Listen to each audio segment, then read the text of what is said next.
தந்தி தொலைக்காட்சி நேயர்களுக்கு வணக்கம். நல்லதை சொல்வோம், நல்லதை செய்வோம், நல்லதே நடக்கும். இன்று 6/12/2022 செவ்வாய்க்கிழமை. பரணி நட்சத்திரம் காலை 9:49 வரை, பிறகு கார்த்திகை நட்சத்திரம்.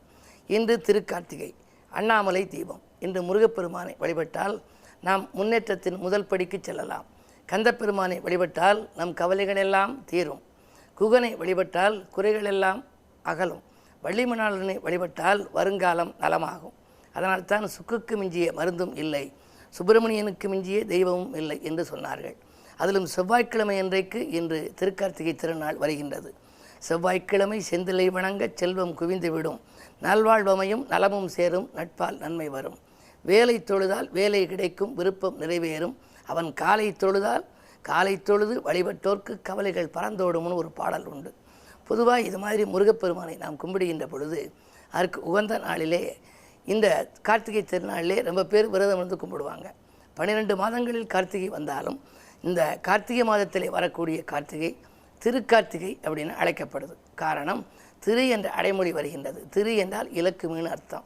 பொருள் வளம் பெருக, அஷ்டலட்சுமிகளும் இல்லத்தில் அடியெடுத்து வைக்க இன்று நாம் தீபம் ஏற்றி வழிபட வேண்டும். தீபம் ஏற்றுகின்ற பொழுது அந்த இருளெல்லாம் அதில் விலகி போகிறது.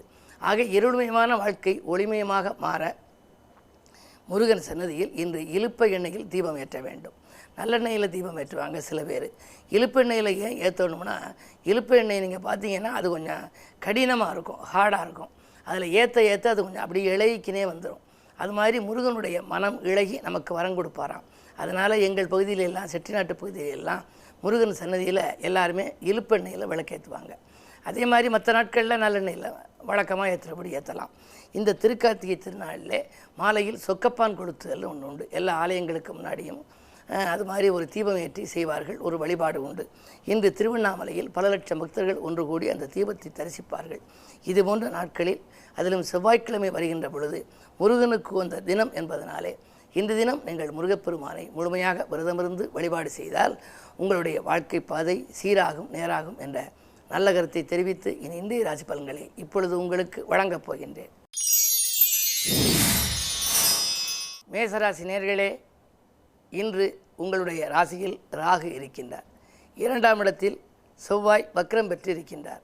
உங்கள் ராசிக்கு மாலை 4:07 வரை சந்திரன் அவரோடு இருக்கின்றார்.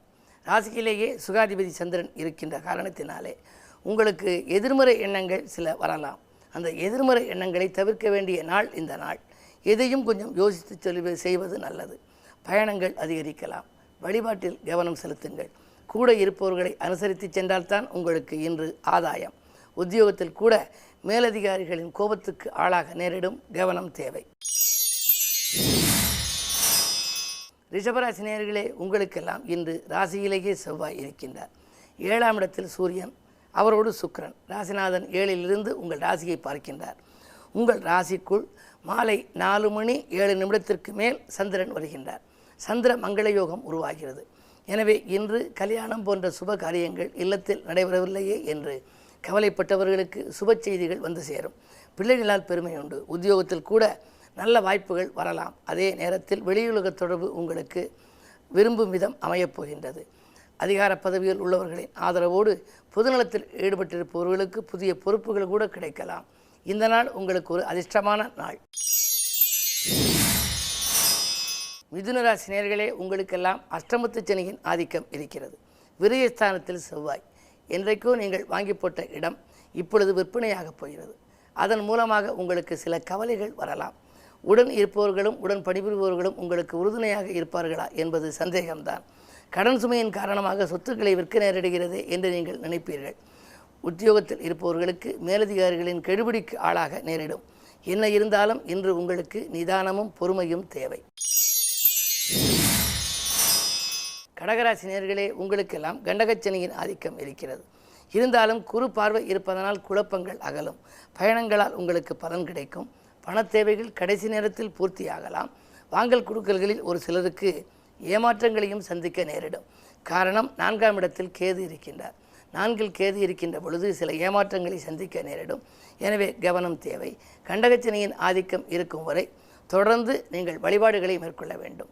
இன்று உங்கள் ராசிக்கு யோகம் செய்யும் கிரகமான செவ்வாய்க்குரிய முருகப்பெருமானை வழிபடுவது நல்லது. முருகப்பெருமான் வழிபாடு உங்களுக்கு முன்னேற்றத்தை வழங்கும். சிம்மராசினியர்களே, உங்களுக்கெல்லாம் அஷ்டமத்தில் குரு. அலைச்சல் அதிகரிக்கும். அலைச்சலுக்கேற்ற ஆதாயம் கிடைக்காது. உத்தியோகம் தொழில் கூட உங்களுடைய விருப்பங்கள் நிறைவேறாது. அருகில் இருப்பவர்களால் உங்களுக்கு ஏதேனும் பிரச்சனைகள் வரலாம்.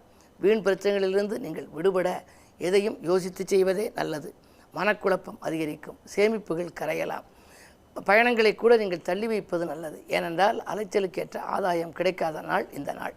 இன்று முழுமையாக கந்தப்பெருமான் மீது நம்பிக்கை வையுங்கள். கந்தப்பெருமானை சொந்த பெருமானாய் நினைத்தால் வந்த துயரங்கள் வாயிலோடு நிற்கும். கன்னிராசி நேயர்களே, உங்களுக்கு மாலை 4 மணி 7 நிமிடம் வரை சந்திராஷ்டமம். எனவே அதிகாலையிலிருந்து மாலை 4 மணி வரை கொஞ்சம் கவனமோடு செயல்பட வேண்டும். ஏதேனும் சிறு சிறு பிரச்சனைகள் இல்லம் தேடி வரலாம். ஆரோக்கிய தொல்லைகள் உண்டு. மருத்துவ செலவுகளும் அதிகரிக்கலாம்.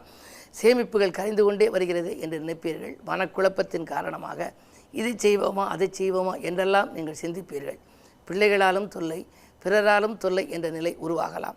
உத்தியோகத்தில் மிக மிக கவனம் தேவை. பணப்பொறுப்பில் இருப்பவர்கள் நீங்கள் மிக எச்சரிக்கையோடு இருக்க வேண்டும். இல்லாவிட்டால் வீண் பழிகளுக்கு கூட ஆளாக நேரிடலாம். இன்று திருக்கார்த்திகை என்பதனாலே வள்ளிமணாளனை வழிபடுவது நல்லது.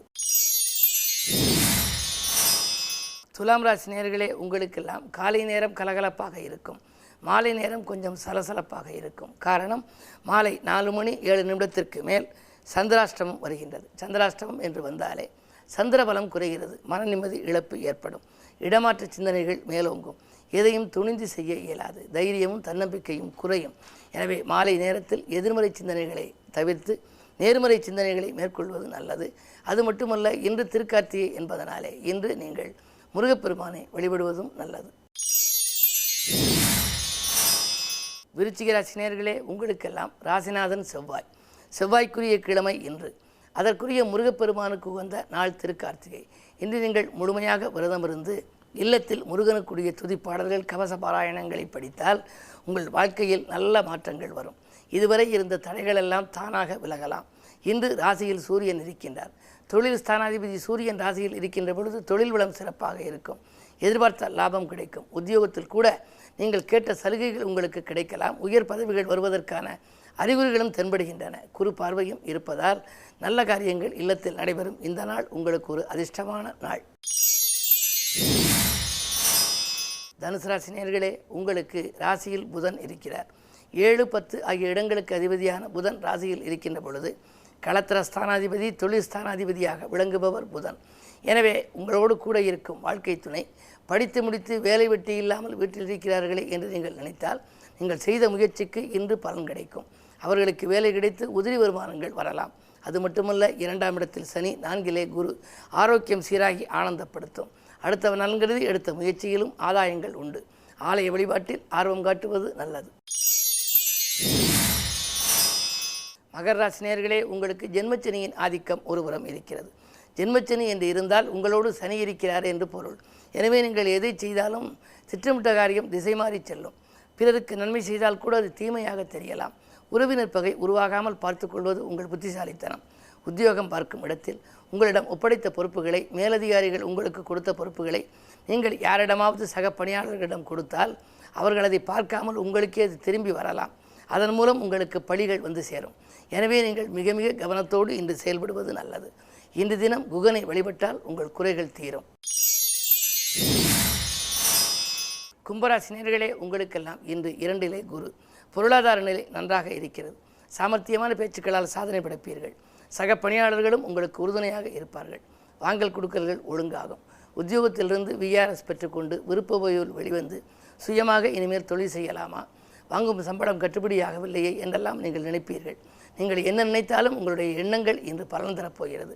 எண்ணங்களுக்கு உரிய விதத்தில் நல்ல தகவல் இல்லம் தேடி உங்களுக்கு வரலாம். 2ல் குரு இருப்பதால் குடும்பத்தில் நல்ல முன்னேற்றம் ஏற்படும். வாங்கல் கொடுக்கல்கள் சிறப்பாக இருக்கும். இந்த நாள் உங்களுக்கு ஒரு இனிய நாள். மீனராசி நேயர்களே, ஜென்மத்திலே குரு இருந்தாலும் கூட குரு பலம் பெற்றிருக்கிறார். ஆரோக்கியம் சீராகி ஆனந்தப்படுத்தும். அடுத்தவன் நலன்கருதி எடுத்த முயற்சியில் ஆதாயம் கிடைக்கும். மறைமுக எதிர்ப்புகள் மாறும். உடல்நலம் சீராகி இருப்பதனாலே உற்சாகத்தோடு பணிபுரிவீர்கள். பிள்ளைகள் உங்கள் சொற்படி கேட்டு நடப்பார்கள். பிள்ளைகளை நீங்கள் நெருப்படுத்தியதன் விளைவாக அவர்கள் உங்கள் கருத்துக்களுக்கு ஒத்து வருவார்கள். உங்களுடைய உத்தியோகத்தை பொறுத்தவரை மிகச் சிறப்பாக இருக்கிறது. மேலதிகாரிகள் நீங்கள் கேட்ட சலுகைகளையும் கொடுப்பார்கள். அதே நேரத்தில் அவர்கள் உங்கள் கருத்துக்களுக்கும் செவி சாய்ப்பார்கள்.